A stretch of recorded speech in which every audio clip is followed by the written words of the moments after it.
thank you all for attending. We're going to talk about the Willow Creek project or Willow Project up in Alaska. And I thought maybe we'd start with Nikos to talk about the project a little bit, put it in perspective, and maybe introduce yourselves to the audience too. Sure. Thank you, Paul. Thank you for the invitation. Good afternoon, everybody. My name is Nikos Zirogiannis. I'm an assistant professor here at the Paul O'Neill School.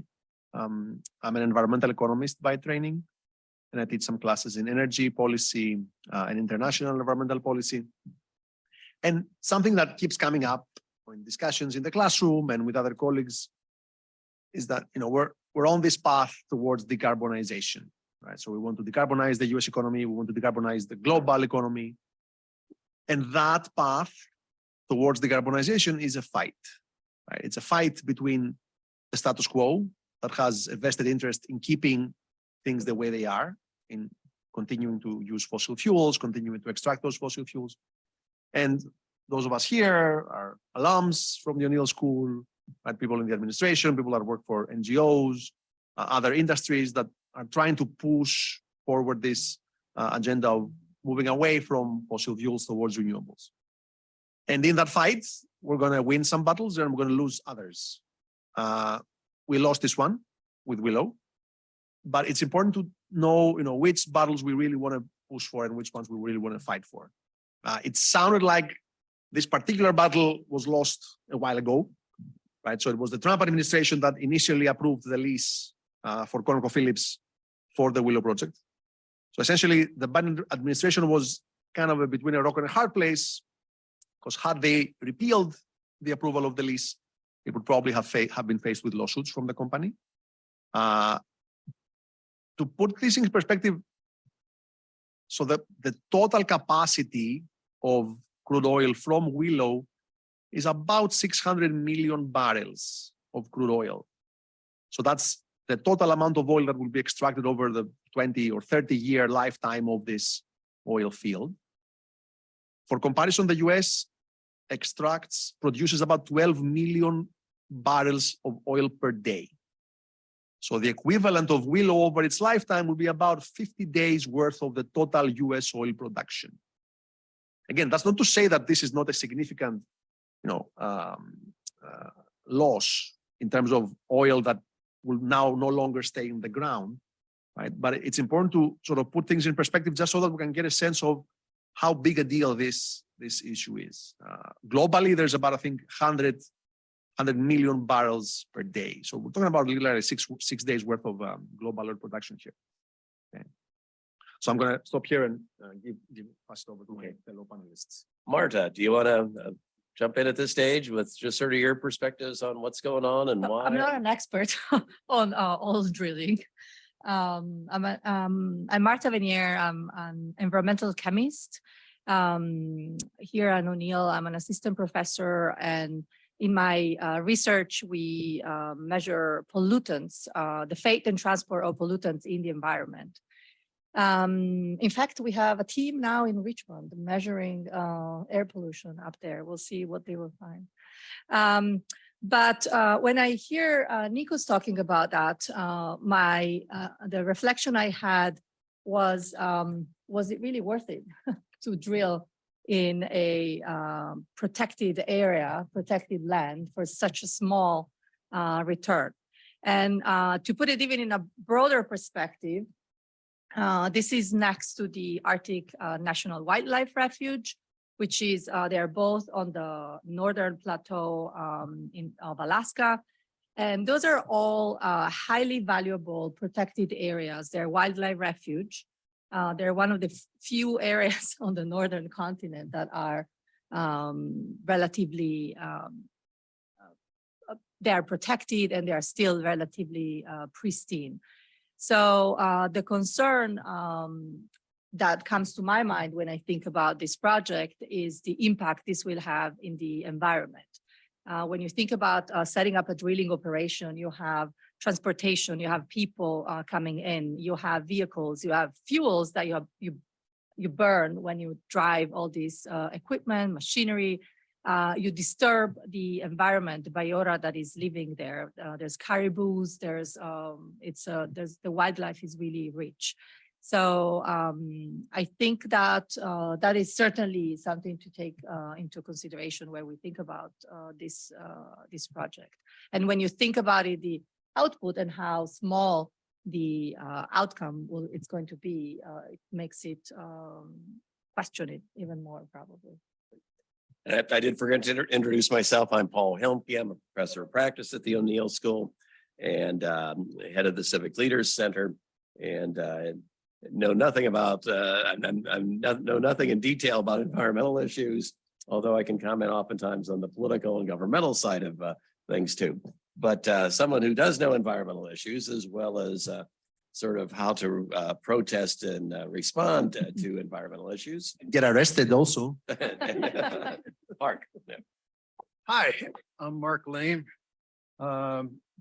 Actually, I was telling Paul that I thought that this Willow Project was about an old movie called Willow with Val Kilmer and Tom Cruise in it. So I teach environmental management here at the School of Public and Environmental Affairs. And probably more importantly for this little group and discussion is that I used to be an administrator for a state environmental agency that would give permits for these types of facilities. And then I'm currently still an advisor to the Biden administration's EPA. Just in general, I think some of the points that have been made, I think are really important. Strategically, we don't need this. Because we're a huge exporter. We got plenty of oil. And you know, the politics, we'll get to politics in a second, but strategically, we don't need this. Also, I will discuss in here in the next 3 hours, I'll discuss in here the idea that it has the potential of violating at least 6 environmental laws.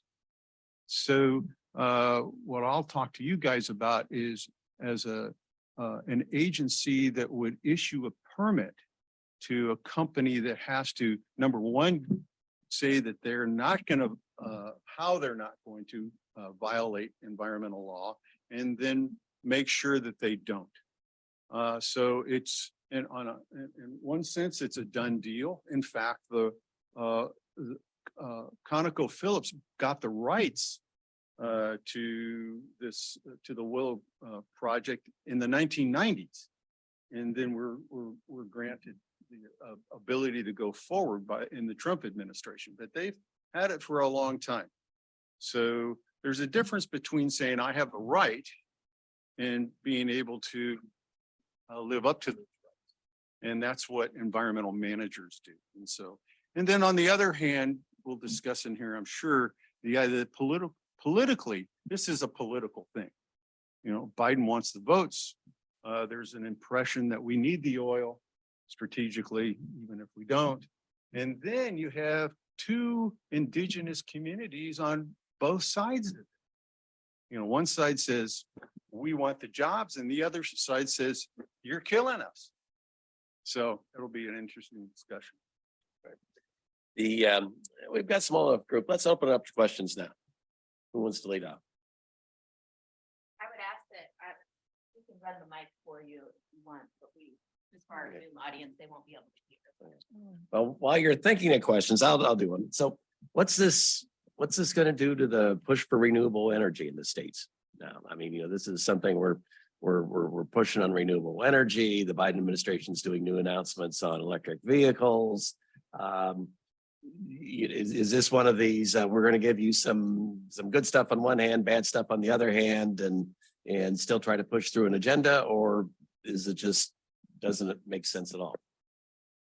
So I think what the administration has decided to do is go forward with an approach that emphasizes sort of subsidies, incentives to promote renewable energy, as opposed to emphasizing, you know, the sticks approach, like taxes or bans or reductions in the leases that are provided. And I think that approach is captured in what has happened here, right? So Biden has, through the Inflation Reduction Act, right? That gives billions of dollars in incentives for energy efficiency, for renewable, for electric vehicle projects. The administration has shown that that is the approach they want to take. Less so on promoting things like cap and trade that the Obama administration had tried to do in 2009 and failed to pass through the Senate, or through carbon taxes, for example, that other countries around the world have implemented. So they don't want to take that approach, in part because of the political environment in the US that is highly opposed to those types of solutions. One thing that Marc mentioned earlier about sort of whether or not the US needs the oil, one thing to keep in mind with oil markets, and lately this has become very important, particularly after the Russian invasion of Ukraine, right? There's been sort of a huge increase in the price of oil since most countries have stopped accepting oil from Russia. So all of a sudden now we are looking for, more oil capacity, right? The fact that we're going to have, 200,000 barrels more per day in the US because of Willow means next to nothing from the perspective of energy security in the US, right? So any oil that's extracted in the US is not necessarily consumed in the US, right? Oil markets are global.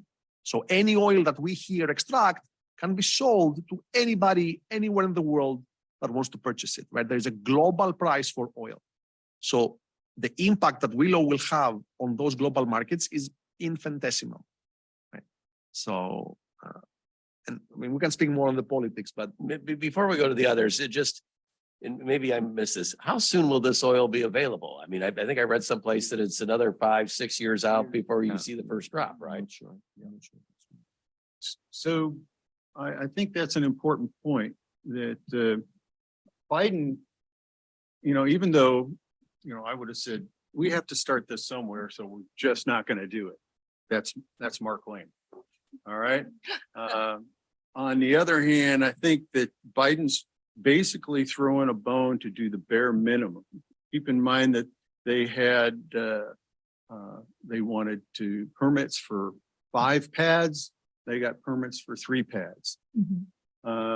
So they're going to ratchet down, plus it's going to take years. So what can happen during that time? And that goes to Paul's question, is that if it stimulates enough enough production and utilization of alternative sources, then it becomes less valuable in that time period. Nikos knows the economics of that. I don't, but I politically, I suspect that he's doing the bare minimum, knowing that in what Nikos said is that they can and they will sue if we deny them their rights. So the only thing I wanted to add to these comments is that, as I think Nikos mentioned at the beginning, the current administration had very little choice in this case because they knew that they were going to be sued by ConocoPhillips. So their hands were tied. Nevertheless, the fact that this happened, 2 weeks after the IPCC, the Intergovernmental Panel on Climate Change, has released their final warning. It's now or never. And we are having discussions about let's reduce emissions. And we give a permit to open new fields. In a way, gives a bad message. And I think especially in the younger generation, there's a lot of discouragement towards what the administration is doing. So I don't think it will change the agenda that the Biden administration has, but it still sends a bad PR image, I would say, a bad signal in that respect. You've mentioned lawsuits from 2 angles. One is if the administration didn't go forward, they'd have lawsuits. But I think, Marc, didn't you imply that there's going to be lawsuits if they go forward? So does that mean this is all pretty much a theoretical discussion while we wait for the courts for a few years, or what do you see happening there? I would say it's more than theoretical. I would say that, they're going to determine some policy by the outcome of how these suits come across. So environmental groups, they're going to go at it from different ways, in my opinion. You can look at a number of different acts. The Clean Water Act, the Clean Air Act are the two that are out there, but Safe Drinking Water Act is clearly there. The Endangered Species Act, but some ones that we don't think about, but actually cost the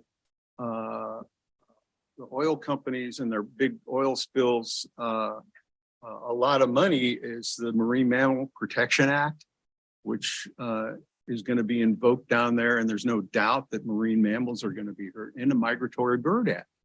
So, as an environmental manager, you need to know the tools and the weapons that you can mess with them on. The other side of that is the environmental justice with regard to, what are they going to do? And then there's something when you do certain permits that when I used to issue permits, you can say, okay, you have the right to this permit and everything else, but I'm still saying no.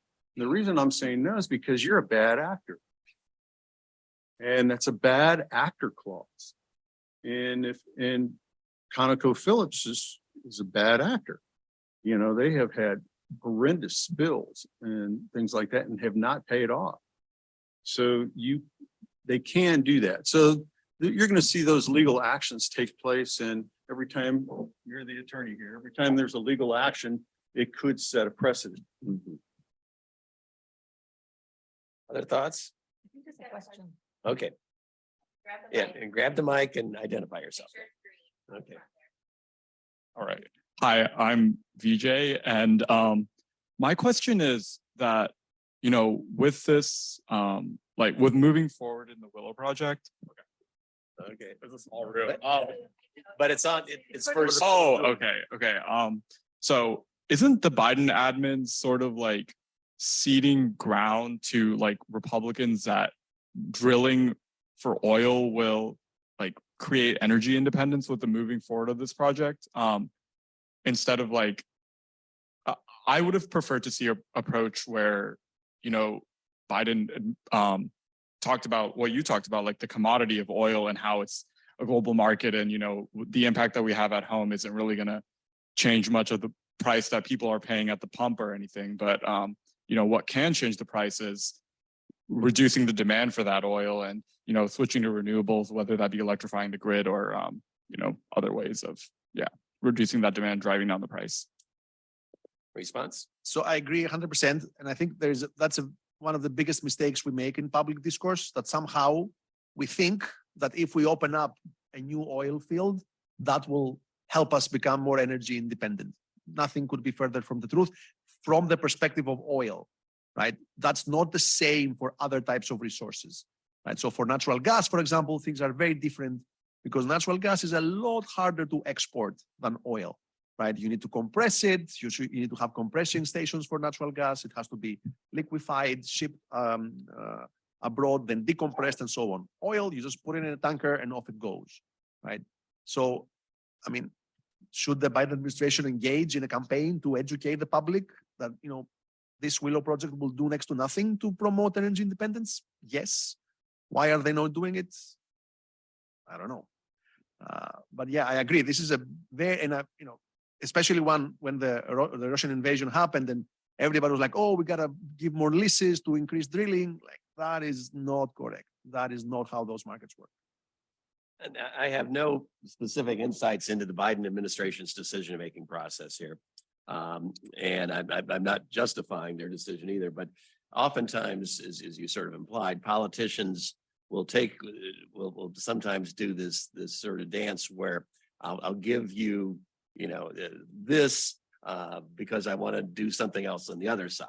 And with the recent announcements with regard to electric vehicles and pressure on the automobile industry to move toward those, This may have been part of the calculation. You know, this is going to be seen as big government taking your gas car away, and they've already taken your gas stove away, and they're taking your shower away. And, you know, here's, they're taking all this stuff from you. So, we don't want to totally get caught up in that. So we're going to give them the right to drill up here. I'm not saying that's why they did it, but that's sometimes how politicians think about things. Oftentimes the thought with the political mindset is that way, they won't be as angry with me on the one side for what I'm doing here and vice versa. But oftentimes what happens is you make your friends angry at you and your enemies aren't satisfied anyway. So you just made everybody angry. That's part of the political calculation though, that politicians do. He's a good politician. Sometimes it's even, as you know, more complicated or convoluted than that, in that, they know that, all right, so this is not a super consequential thing, even though it's a bad thing to do timing wise and everything like that. But so we're going to basically allow you to do this. And then, but we, behind closed doors, they're saying to each other, but we know they're going to screw up. Or that we're going to stop you, or Yeah. that you'll get stopped. That's right. Yeah. But they're going to screw up because that's their, the way they do business. And when they screw up, we got you. Sometimes. How people much do that? This sort of gets to Marta's point. How much is this going to jeopardize the US's chance to take a leadership role worldwide on things? It's not just communicating to citizens here. It's trying to take some sort of leadership, I assume, or we wanted to take some sort of There's leadership. still a chance. I don't know. I don't think the US historically has been a champion of environmental issue. I always joke in my class that there's so many conventions that the US have not ratified. The Stockholm Convention on transboundary chemicals. So I don't think that will have. Maybe I was thinking more of the Biden administration wanted to take a leadership role rather Oh. than the US in the past. So I think that as I said, I think it doesn't send a good signal. We're going backwards instead of going forward in the decarbonization pathway. So I think that hopefully this will be counteracted with other steps, like you mentioned, the electric vehicles and other green initiatives. And so this was just a pawn in the negotiations. Let me do one. This is sort of another follow up to the question we just had. One of the challenges for politicians is when the voters aren't educated. And we talked about, should the Biden administration, should others do a better job of educating the public? That's tough. Should academia, students, professors, should we all be doing more of a better job in educating the public as to how this all works? Hopefully we are doing a better job, right? So that's what we do here at O'Neill, right? That's what we do through our teaching and our scholarship and our engagement with the public, right? We have people here that, talk to the press all the time, like write op-eds, try to communicate, where the essence is. But it's hard, especially in the presence of so much misinformation that exists today. Right? So it's hard to sort through and really identify, what is at the core of its issue here. To go back to the role of the US in this arena, I would say that historically the US has been on the forefront. At least I agree with Marta that there are many international conventions we are not a signatory member of, but at least from the perspective of climate change, right, under the Bush Senior signed the UNFCCC, right, the United Nations Framework for Climate Change Convention in 1992. Bill Clinton signed the Kyoto Protocol, was never ratified in the Senate, right? President Obama also made significant efforts forward towards being a leader in international climate change policy. Between 2017 and 2020, a lot of that progress, was pushed back. But I think, especially looking at the IRA, the Inflation Reduction Act, that was a very, very strong signal from Biden. These are billions of dollars that are going to be spent on renewable subsidies, on energy efficiency projects. I think that's a pretty strong signal. that we were able to pass that piece of legislation.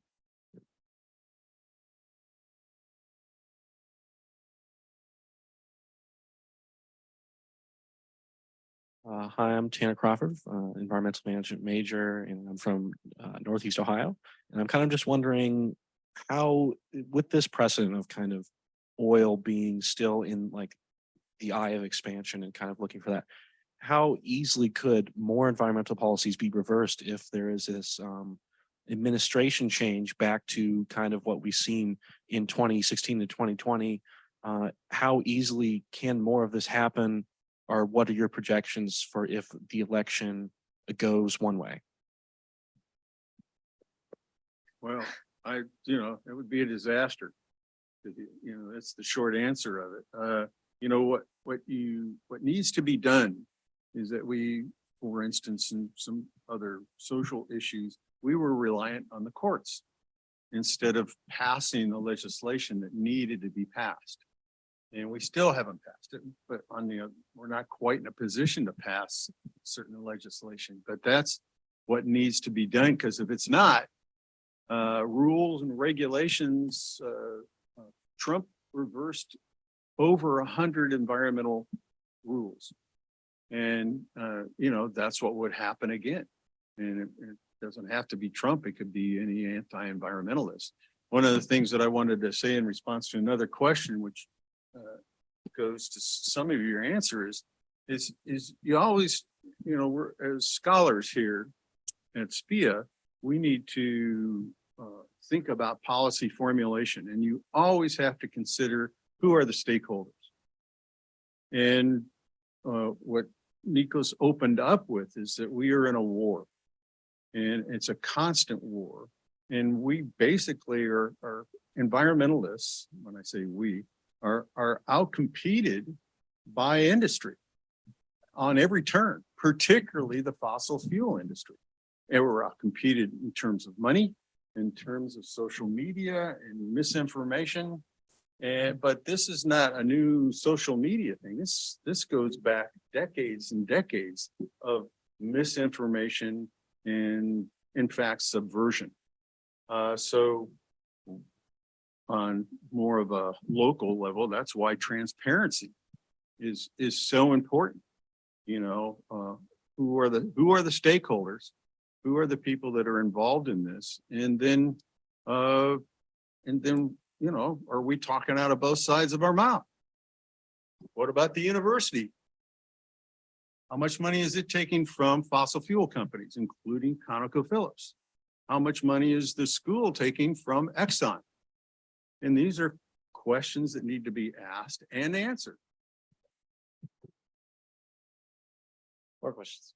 Can I have just one quick Yeah, go follow-up on this? I 100% agree that the way forward is through legislation, not through rules and regulations that can be repealed, right? And that's why I think the IRA is such an important thing. That was a piece of legislation that has passed and now cannot be as easily repealed as things like the CAFE standards that the Obama administration put forward that were repealed, the Clean Power Plan that would have reduced emissions from electric generators was repealed by Trump. Right? That was the limitation that Obama was operating under. And that's why we saw a lot of rollbacks during Trump. And that's why I think the IRA is such a big deal.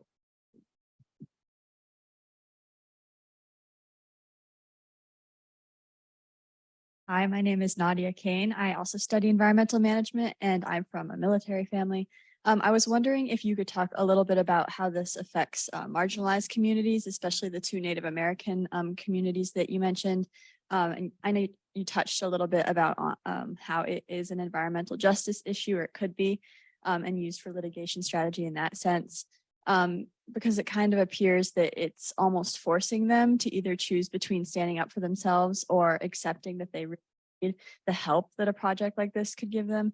So I was wondering if you could just comment on the position that they've been put in. So I think it's a very good question. And when there's in a lot of environmental issues, there's always the issue of environmental justice that is involved. And in this case, like in many other cases, there's Native populations on both sides of the parties There's some groups that are advocating for this to happen. They're really strongly in favor because they see this as an opportunity, an economic opportunity for new jobs, improving facilities, improved educations, and access to better roads and facilities. And at the other side, there's other Native communities that see this as a danger for their environment, their culture, and what it can entail also for their health. So I think they both have their perspectives. They're all valuable, and I think that I don't think there will be a way for either one to prevail, but that is certainly something that has to be put into context. And however this is going to proceed, the issue of the environment and health, I think, should be taken into consideration. I think, this is just another example, and you really brought up to me one of the most important points with this one in Alaska is, say you have these two indigenous communities, and one is saying that we want the jobs, and we deserve to be like anyone else and have a livelihood. And I was the tribal liaison out in Arizona. We had 26 tribes in Arizona. So I dealt with the Native Americans out there. In Alaska, they're indigenous communities. It's different language stuff, but I've found in my years of working with these type of communities that these folks are just like us. They want to, they just want to prosper and do well, and at the same time maintain their way of life. And that's always a very hard thing. There's a recent poll that was done where more Americans cared about their paycheck than patriotism. And that's a sobering thought. But again, these communities are just like us. So there's some that are saying, you know what, our old ways don't matter as much, and we just want good jobs.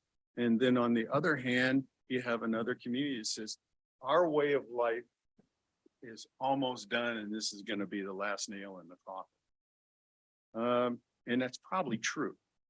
So where do you come down on that?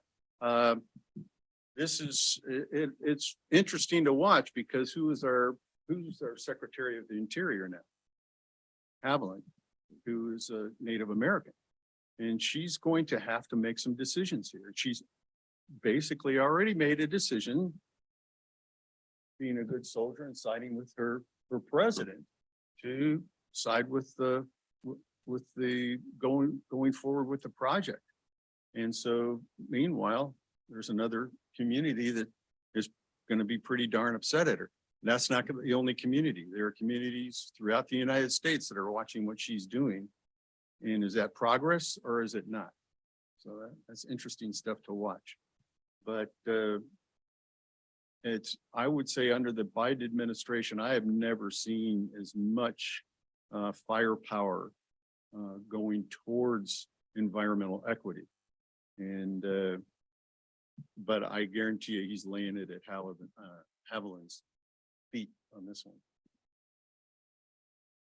You talked earlier about all the different federal acts that have been, might be involved with this.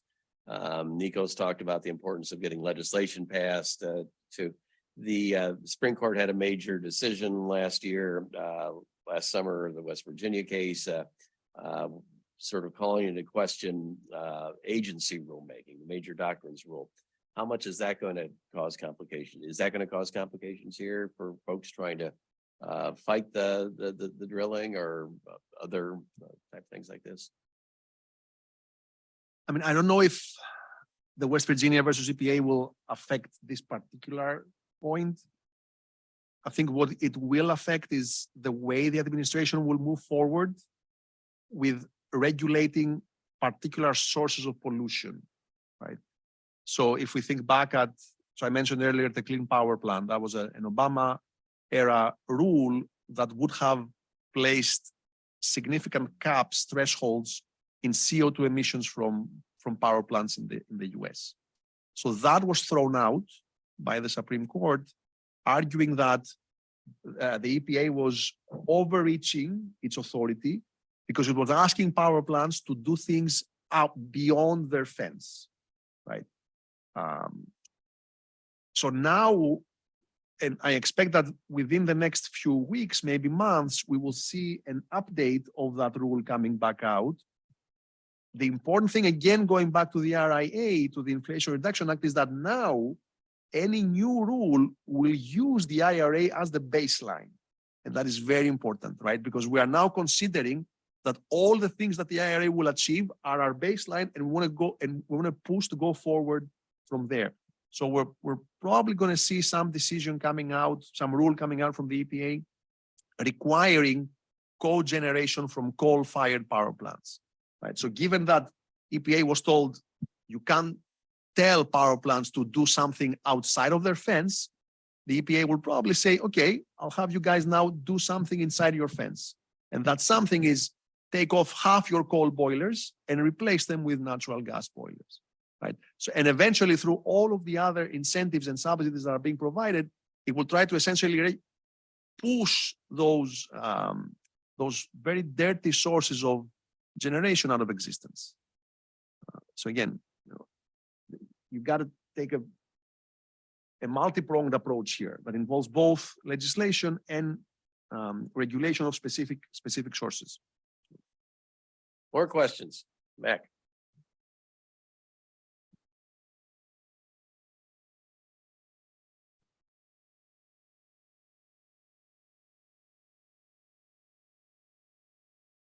Should be on, I think, and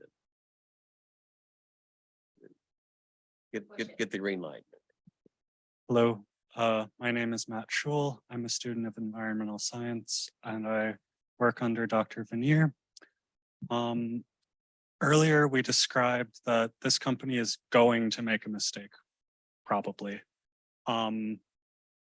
Under a mistake that's, let's say, 5% of what is available for drilling, is that, how much more significant is that because we're talking about Alaska near the Arctic where we've got all of this extra mixing of the air? If you make a mistake in this kind of an environment, is it going to be worse than it would be other places? Sure. You know, this is a pristine environment. So anytime you mess up, it's going to be really bad. So, you know, just start from there. I think he probably. I wasn't sure if he meant a mistake in the permitting process in not following the regulation, or a bigger mistake like an accident spill. or like a spill. Spill. So that we have seen it already with the spills that happen in Alaska with the National Wildlife Arctic Refuge. It's clearly a lot more impactful than if it happens in a more urbanized area. But I think that even the fact that it's happening is already, we know for a fact that the mistake will happen eventually. It's just a matter of when, how, and how bad it's going to be. The big mistakes, I mean, whether it's in East Palestine, Ohio, or in Richmond, Indiana, or up in Alaska, the big mistakes are, so permits, environmental permits are permits to pollute. That's, make no mistake, they're permits to pollute. They have to pollute within the boundaries of the law. And so environmental management is the idea of making sure that they don't pollute past that. Now, when they do these things like go off the rails, literally, or have a pipeline leak or that kind of stuff, that means that they are outside of their permit. They're in violation of their permit. And that's why they're bad actors. And so what do you do with bad actors? Well, if they're providing strategic oil to the country, sometimes you just let them keep doing it. Or you say, hey, you know what? We're shutting you down. This might be an opportunity for that. From my point of view, on a 40,000 foot level, you always have to look at who's the lead agency here. The lead agency is Interior. It's not EPA. But EPA, you know, is involved. But right now, look around the country. EPA is involved in a lot of stuff. All right. And, you know, there might be some jockeying behind the scenes to get EPA to be more powerful and then actually overcome the ruling from the courts. Just to follow up on what Marc is saying, and we were here a few weeks ago, right, discussing the East Palestine accident, and those kinds of spills, right, they've been happening, you know, 1969, Santa Barbara oil spill, 1987, Exxon Valdez oil spill, 2000 and when was Deepwater Horizon? 2010, right? So these big accidents happen and they keep happening. And in addition to the types of accidents that Marc mentioned, right, where firms exceed their permitted levels, I happen to study exactly those types of exceedances. And I can tell you that they happen every single day. I mean, every single day, we have thousands of pounds of additional chemicals being released that go above and beyond what facilities are legally allowed from their permits to release, right? So that's the 40,000 foot picture that Marc was saying, is that so long as we allow ourselves to rely on this network of fossil fuels, we are bound to have those types of accidents, right? We have somehow come to an equilibrium where we don't think of them, or we think of them as the cost of doing business. But that's not how it should be, right? And that's why we need to move away as fast as we can from fossil fuels. I just want to add one quick thing about that. I think at this point, once this is happening, it's important to monitor and check and regulate. You know, I was reading the other day about the Richmond episode, that it's where they were recycling plastic, they were overfilled with plastic. The firefighters could not even get in near the facility because it was all flowing with plastic. So something clearly went wrong there. It was an accident waiting to happen. And so I think it's important to make sure that these big enterprises are actually following the rules, and somebody is checking on them and making sure that they try to prevent these accidents. I wanted to, oh, sorry. Okay. How do we get that? You're gonna what? Hello. Oh, Hello, good we're afternoon, waiting for the one everybody. online. Tanner, you want to do? Can you hear me?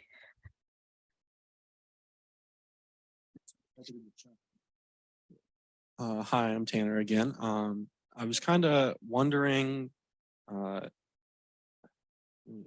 of lost my question. So give me like 2 seconds. Okay, yeah, here it is. Okay. So when we're kind of dealing with things like the Willow Project, these kind of seem more small scale compared to like large oil firms that are pumping out like 12 or like millions a day. So what is this worth going after these smaller projects when trying to tackle these or larger organizations?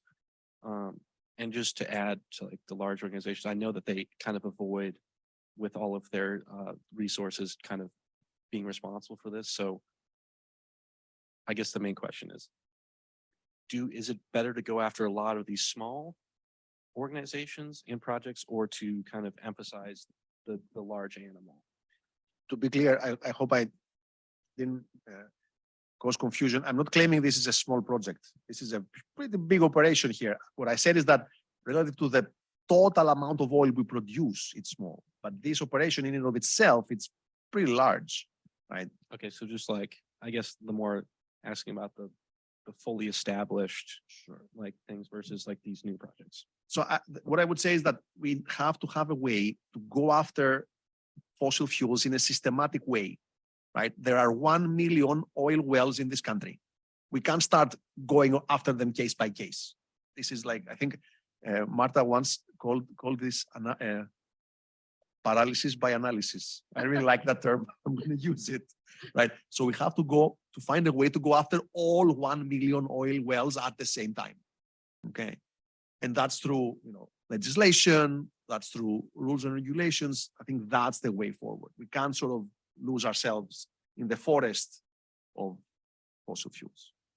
Also, these are not, ConocoPhillips is not a small player. That's one of the It's biggest. a pretty yeah, big it's player. I think maybe this project is not the bigger one that we have in the country, but ConocoPhillips is not a small player by any means. Do we have our online question? Okay, So okay. You stand, come up and get the mic then. It's there on the chat. So the online question is saying there's the possibility that if this project wasn't approved, the Biden administration would be sued. What is the administration doing to prepare for lawsuits on the other end, such as the Giuliani case? And is it productive if they are likely to be sued anyway by environmentalists? that's a good point. Lawyers. Yeah, I mean, I agree 100%, right? So if the industry doesn't sue, NGOs are going to sue. That's sort of the legal implications of that are above my area of expertise. So I'm going to pass the buck over here to Paul. Yeah. Would you rather be, as a politician, would you rather be sued by industry or by NGOs? Or is there a difference? Is there a difference from a legal perspective?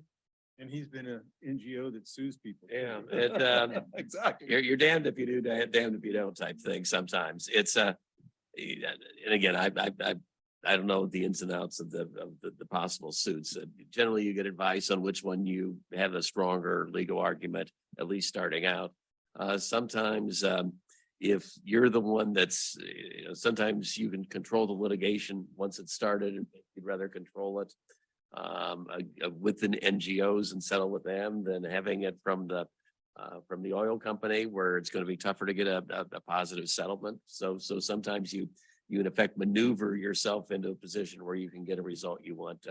That's better. I don't know how that play out here, but that might be one angle. And a lot of times agencies want to be sued so they can resolve certain things. Mhm. So, they want to do it, but they need someone else to sue them to actually get that done.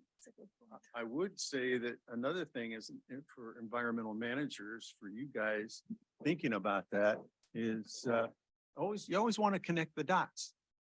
So for instance, what are the dots of a fossil fuel company and a plastic recycling facility? The dots are there. You just need to connect them. What is missing is the transparency. So, and that's your job as an environmental manager to dig and rabble rouse and make people be transparent. This is such an important point, That's- and it that's very goes back important. to what I think Paul was talking about, the literacy and digging through information, misinformation, and being able to distinguish and read through the information and try to go to the source and figure out what's missing. We really need you, the next generation, to be really capable at doing that and trying to weigh. It's a difficult world where we're bombarded by information, and it's really hard to determine what is valuable, what is not, and how are things related. So I think it's a very good point that we need environmental managers to do that. And since Marc mentioned plastics, let me say one more thing. Oil companies are not naive. They are fully aware that, the writing on the wall, at least in the transportation market, is going in the direction of electrification. Right? So they know they're going to lose a huge chunk of their business in, reduction in sales in gasoline and in diesel. Where are they going to make up those losses? They are going to make up those losses in the plastics market, Okay, so that's where there's sort of the question on, why would you start a project that won't even start producing until 5 years, right? Because they know that even if we electrify our entire transportation fleet, we will still need oil to the extent we still use plastics, right? So Oh, that's sort of where I want to do one follow-up and I might be up.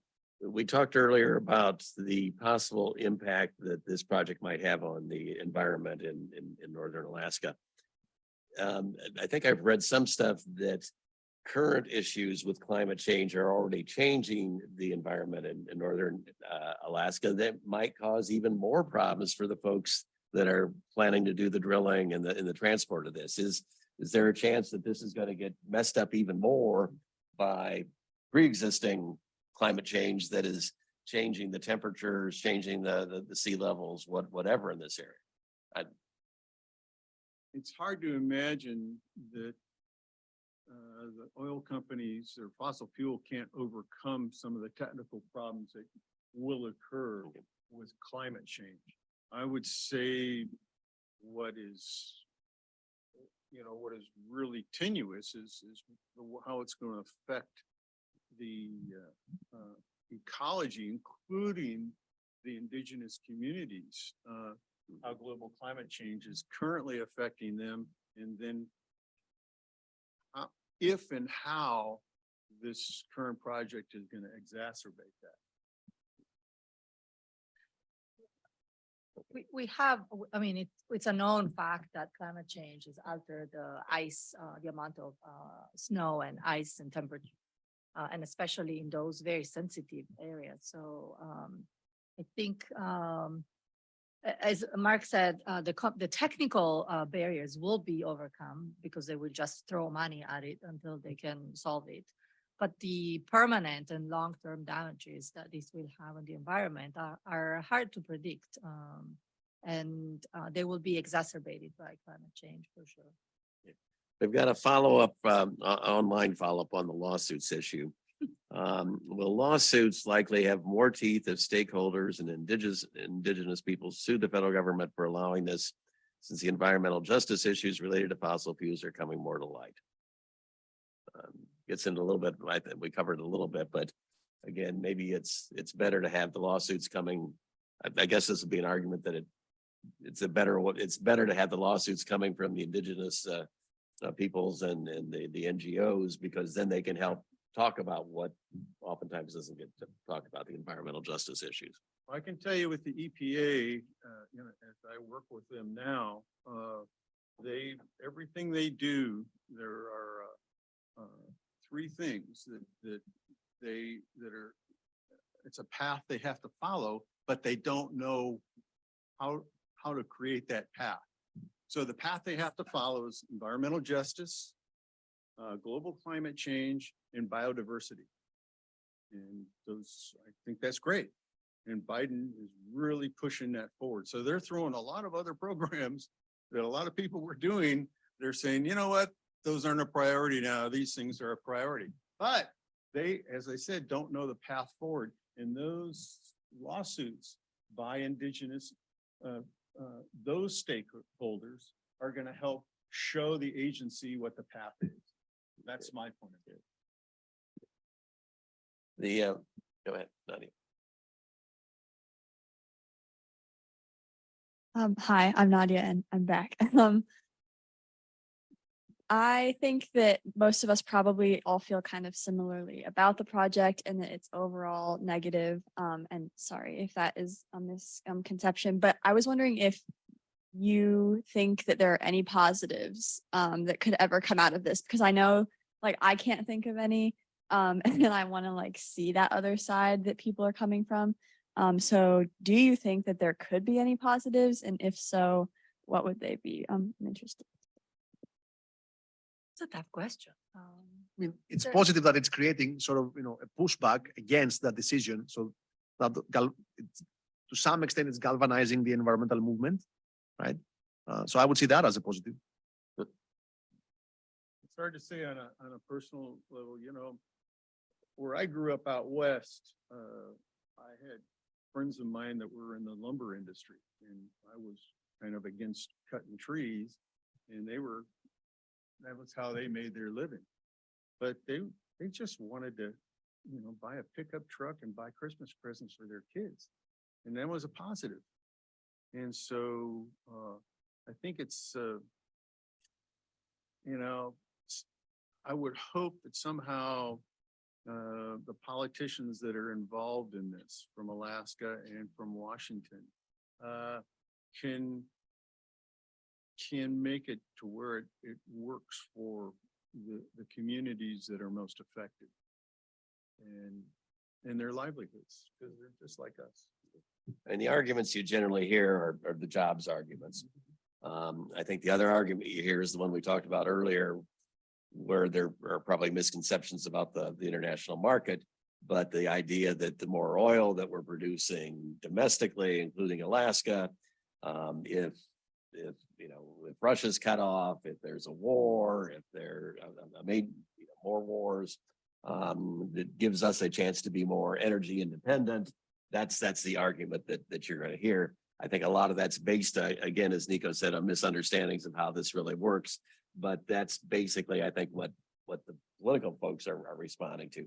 Jobs on the one hand, and a chance to, we can do it on our own and don't need anybody else if we pump our own oil.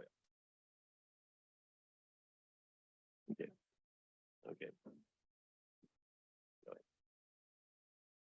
Yeah. Okay. Hi, I'm Layla. I'm an environmental management major.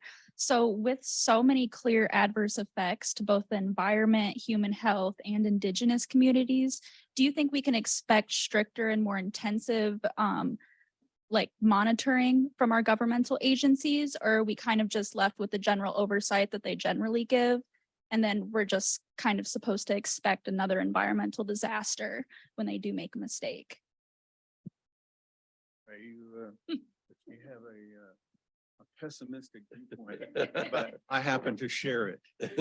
That's the key thing with all of our environmental disasters, that we see and the environmental problems we see is the laws are typically there, but we don't have the monitoring and enforcement that is needed.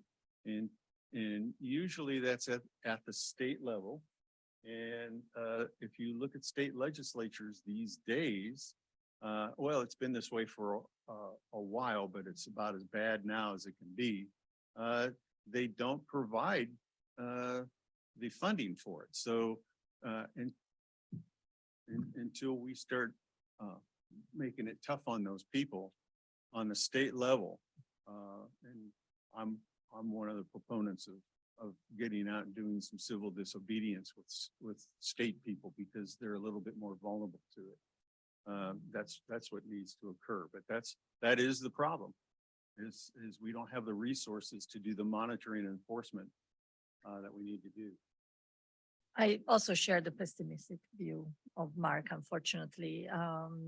Even though I haven't done this for a long time, I've seen enough to be pessimistic. But also, we can't forget all the economic forces that are at stake, that are usually muddling the water. We've seen plenty of cases of when there were cover-ups, so information was not shared, and that was creating even more obstacles to already weak regulation systems that doesn't have enough resources to do proper monitoring and extensive monitoring.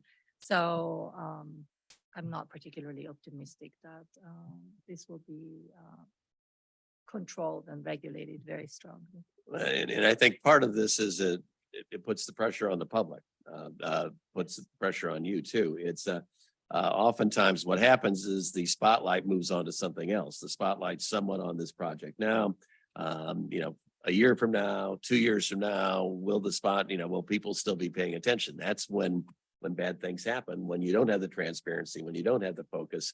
And that's why, sometimes civil disobedience is a way to bring the focus back to things. Just paying attention, continue to focus on the issue is a way to do that too. But just a quick follow-up to Leila's point. There's been communities that have taken matters into their own hands, right? They've been establishing air quality monitoring networks using their own money to basically have an understanding of what's going on in their our community. So that's sort of something that civil society is doing to push the regulator to bring in more monitoring resources in the community. I think we had one more question from the audience.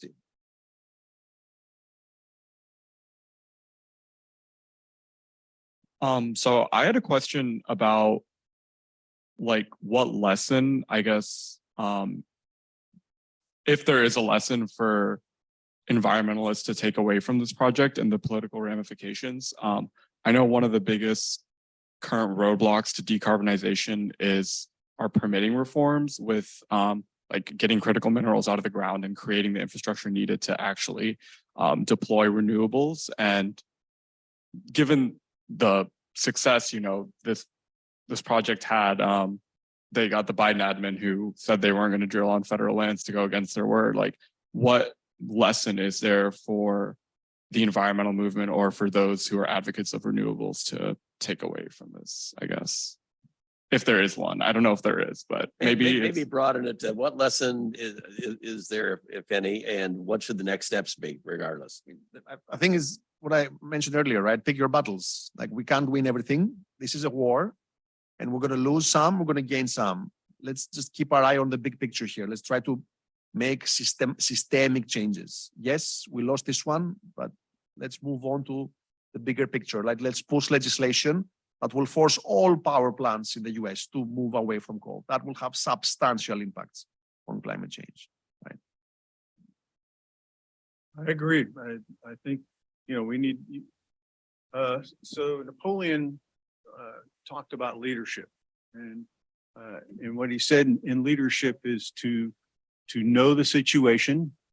And what Nikos talked about is to understand that you know, this is a war and we lost a battle. Know the situation and to provide hope. That's what Napoleon said. So our hope is the idea that is that we can hopefully, you know, keep this in people's heads and in voters' heads and in politicians' heads, that to where they could, you know, will finally see that it's not working their way.